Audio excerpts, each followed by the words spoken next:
അർജുനേ കരയണ്ട. ഈ ഒരു വാചകമാണ് അവസാനമായിട്ട് ശ്രീതു ഇന്ന് അർജുനോട് പറഞ്ഞ കാര്യം. വാതിൽ അടച്ച് അവർ പുറത്ത് നിൽക്കുന്ന സമയത്താണ് ശ്രീതു അവിടെ നിന്ന് ഓളിറ്റ് വിളിച്ച് പറയുന്നത്. ഇന്ന് ഒരുപാട് പേര് പറയുന്നുണ്ടായിരുന്നു ശ്രീതു അർജുനെ മൈൻഡ് ചെയ്തില്ല, ശ്രീതുവും അർജുനും തമ്മിൽ തെറ്റി, ശ്രീതുവിൻ്റെ മമ്മി സമ്മതിച്ചില്ല, ശ്രീതുവിനെ അർജുൻ്റെ അടുത്ത് ദേഷ്യമായി പുറത്തിറങ്ങിയപ്പോഴെല്ലാം മനസ്സിലാക്കി എന്നൊക്കെ പറഞ്ഞുകൊണ്ട് ഒരുപാട് പേര് പറയുന്നുണ്ടായിരുന്നു.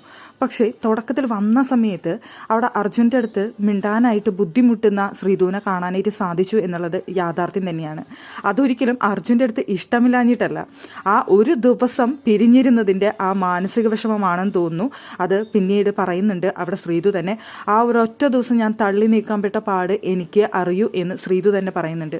അതിനുശേഷം അവിടെ വന്ന് പിന്നീട് ഓരോ നിമിഷം കഴിയും തോറും അവർ കൂടുതൽ അടുത്തുകൊണ്ടിരിക്കുകയായിരുന്നു. അർജുനും ശ്രീതുവും തമ്മിൽ പോകുന്ന ആ സമയമാവുമ്പോഴേക്കും അവർ തമ്മിൽ ഭയങ്കര പണ്ടത്തെ പോലെ ക്ലോസ് ആയി, കളിച്ച് ചിരിച്ച് വർത്താനം പറഞ്ഞ് പണ്ടത്തെ പോലെ സംസാരിച്ച് ഒക്കെ ഭയങ്കര ഹാപ്പി ആയിട്ട് ആ പോകുന്ന സമയത്ത് അത് താങ്ങാനായിട്ട് രണ്ടുപേർക്കും കഴിയുന്നുണ്ടായിരുന്നില്ല. ആശ്വസിപ്പിച്ച് ഭയങ്കരമായിട്ട് എന്താ പറയുക, ആ ഒരു പഴയ രീതിയിലേക്ക് അവർ മാറി കുറച്ച് നേരം കഴിഞ്ഞപ്പോൾ പിരിയേണ്ട ഒരു സിറ്റുവേഷൻ ആയിരുന്നു നമുക്ക് അവിടെ കാണാനായിട്ട് സാധിച്ചത്. അങ്ങനെ വരാതിരിക്കാനാണെന്ന് തോന്നുന്നു അവിടെ ഇത്തിരി അകന്ന് നിൽക്കാനായിട്ട് അവിടെ ശ്രീതു ശ്രമിച്ചു. പക്ഷെ പറ്റിയില്ല. ശ്രീതു പിന്നീട് കൂടുതൽ പണ്ടത്തെ പോലെ തന്നെ അടുത്തുകൊണ്ടിരിക്കുകയായിരുന്നു. അവർ ആ ഫ്രണ്ട്ഷിപ്പാണോ ലവ് ആണോ എന്നൊന്നും നമുക്കറിയില്ല. അവർ തന്നെ പറയുന്നുണ്ട് നല്ല ഫ്രണ്ട്സാണ് എന്നുള്ള കാര്യം. പക്ഷേ ഇനി ഇവിടെ നിന്ന് ഇറങ്ങിക്കഴിഞ്ഞിട്ട് എന്താവുമെന്ന് രണ്ടുപേർക്കും നല്ല ധാരണയുണ്ടെന്ന് തോന്നുന്നു.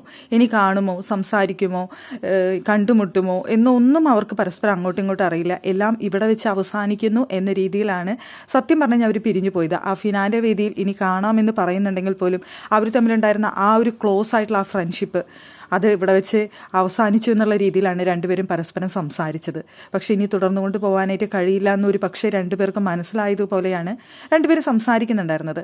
പക്ഷെ അവസാനത്തെ ആ യാത്ര പറച്ചിൽ അത് വളരെ സങ്കടകരമായിട്ട് നമുക്കും ഫീൽ ചെയ്തൊരു കാര്യം തന്നെയായിരുന്നു.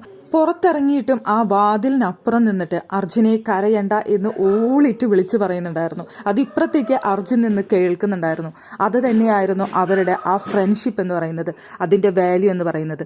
ഒരുപാട് പേര് നെഗറ്റീവായിട്ട് പറഞ്ഞു എന്നുണ്ടെങ്കിൽ പോലും ആ ഫ്രണ്ട്ഷിപ്പിന് അത്രയും വാല്യൂ ഉണ്ടായിരുന്നു എന്നുള്ളത് ഒരു യാഥാർത്ഥ്യം തന്നെയാണ്.